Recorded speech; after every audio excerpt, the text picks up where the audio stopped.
আচ্ছা, আজকে আপনাকে লেখালাম কি নবম ভাব নিয়ে। তো নবম ভাব কি বললাম? গুরু জ্ঞান। এইবারে ধরুন আমার ষষ্ঠপতি নবম ভাবে চলে গেছে, নবম ভাবে বসে রয়েছে। তাহলে ষষ্ঠ ভাব কি? ষষ্ঠ ভাব হচ্ছে আমাদের শত্রুতার ভাব। সে যখন আমার গুরু জ্ঞানের জায়গায় বসে যাবে, তাহলে কি আমি এটা বলতে পারি না যে আমরা শত্রুর দ্বারা জ্ঞান প্রাপ্তি করতে পারবো? তাই তো? কীরকম সেটা?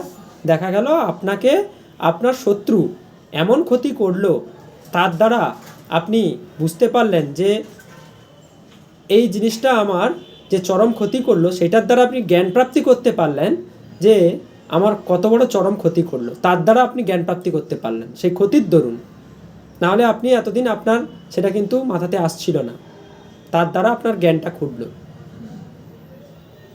এই ব্যাপারটা কিন্তু ঘটবে যখন ষষ্ঠপতি নবম ভাবে থাকবে।